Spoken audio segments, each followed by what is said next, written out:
Yo, what's going on YouTube? It's your boy Kyle Chartbully, back with another video. Hope everybody's doing well, having a great month.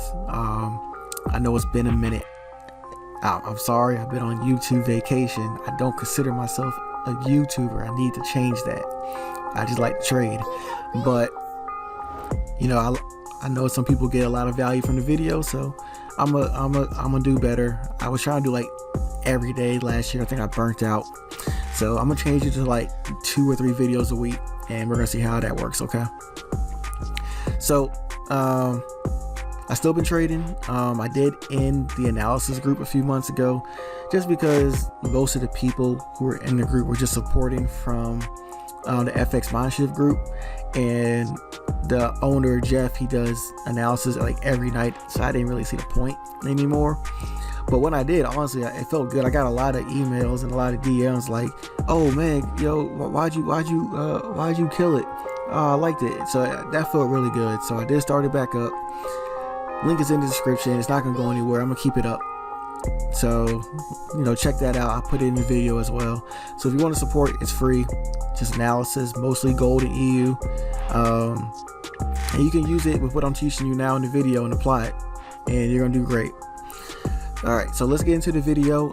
Just like the title says, Fibonacci settings you can use right now to dominate. So I'm gonna give you that right now. I'm not gonna waste any time. So let's get to that, and then once we get the Fibonacci settings, I'm gonna go through how to use it so that you can you can dominate and get some pips. So let's not waste time right now. So what you want to do is go right here to this F right here. If you don't know how to use your fib, click on the Fibonacci retracement and just drag it and double click it, and then you're gonna right click and go to Fibo properties. Okay, so double click and then right click. So they're on default right now, so click and just delete it all, because we're gonna go one by one, and if I go too fast doing the Fibonacci levels and descriptions, just rewind the video and you'll catch it. Okay, so first thing we want to do is we want to do 0, and the description is going to be range high. Okay, push add, then add again. Next is 0.125. all right, and that's going to be low risk sell zone. Push add. Next one, 0.25, and that's going to be sell zone. All right, next one is going to be 0.5, and we're going to call that equilibrium.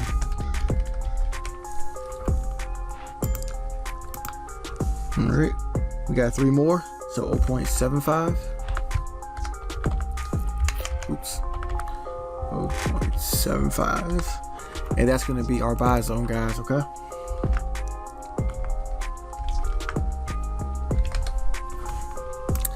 all right, we got 2 more, 0.875,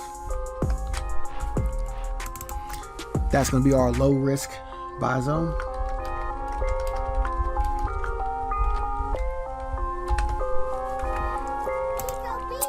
And lastly, we're gonna put 1 for range low. Okay. All right, so there we go. Like I said, if I went too fast, just rewind the video, you'll be up to speed. All right, so we got our fib settings in place, right? So why this Fibonacci setting is good is because you're going to use it for areas of premiums and discounts. And what I mean is, when you're in a discounted area, let's say you're looking for sales, right, and price is really high or higher than it should be, you know, you place your sell, you're going to be in a good position because you're not going to have much drawdown, and price is more willing to drop at that area. And all the Fibonacci is just a tool so you can visually see it. You don't, once you understand it mentally, you really don't even need the fib. You can be like, man, we're probably in the discounted area, it's probably going to drop soon. But I'm gonna show you why it's good. So let's say this is just random spot on the chart. Let's say we had a daily range, right? Let's say this was the low to the high, right, for the day. Okay, so you can see all the way up here is our range high, right? This is going to be our range low. In the middle is equilibrium. If we're in a downtrend, we're looking for any area like within here to look for entry. Okay, so this is kind of where your pattern recognition, if you're looking for stop hunts, liquidity grabs, things like that, all that's going to play. You honestly don't even need to even recognize patterns if you just know where the premiums and discounts are, because you're just going to play the odds in your favor. Like if I do it within this area, chances are it's probably going to go in my favor if you're with the trend. Okay, you can counter trend this as well. So let's say here you're looking and you see price is pretty much at a high of a day right here. Let me see if I can zoom in some. It's pretty much at a high of a day right here, right? And what did it do? It's been pinning equilibrium pretty much all day, right? And starting to drop. You can take your entry here and banking that since it's been pinning the equilibrium, that it's going to drop. And that's exactly what it does, right? So you might be like, yo, chart, man, Kyle, that might be just a one-time thing. Well, let's do it again, right? So now we have a new daily range. So this is going to be the high and this is going to be the low, right? So we do the same thing, low to high. And let's go here. And let's say price has been dropping, right? Where price has been dipping below the low. It's been hitting what? The low risk buy zone. It's dipping below the range low. And honestly, if you wanted to adjust it to just the low of London, you could do that. And you can see what's it doing. It's pinning the range low, pinning the range low. So if we're in a sell position, what does price want to do? It wants to get back to an area of discount so that the banks, the big boys can put the sell orders in, right? So if you wanted to counter trend trade this, you could. So let's say, okay, you don't do that, but let's say you go to the next day, right? So low to high. So the high is right here. Let's say this is the low. Same thing, price went lower right here, blah, blah, blah. You can hit the buy zone up here.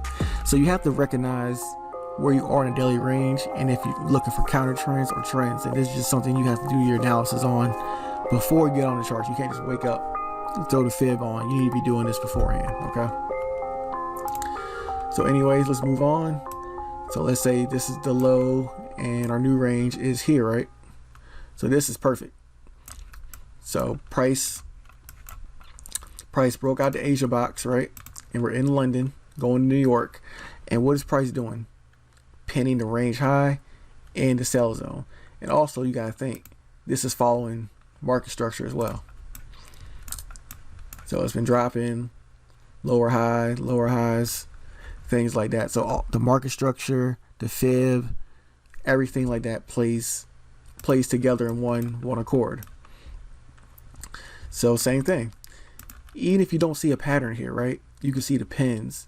So I know we're looking at this in hindsight, but if you see the pins, man, and you see it's hitting the range high, you're banking that it's not going to break above this structure here, which is 50 pips, and that's not even bad for gold. So let's say you're doing that and you're looking to break the low. What does it do? Massive drop. Even if you miss this and you hit it right in the sell zone, right? You still got, if you held it the whole way to the low, that's 333 pips, right? That's a crazy sell-off. So that's just a couple examples. So what you want to do is, try this for yourself. If it works, stick with it. If it doesn't, then maybe it's not for you. But you want to do this with your ranges. So I might do another video on charting your ranges, because you're going to have daily ranges such as this where I got mine marked, and then you're going to have ranges within the daily range for like intraday trading and stuff like that. So just like I did, man, so use these settings if they work for you. Let me know in the comments if you like it. If not, it's fine too. But I'll be back more often with these videos, and I'm gonna holler at you guys next time.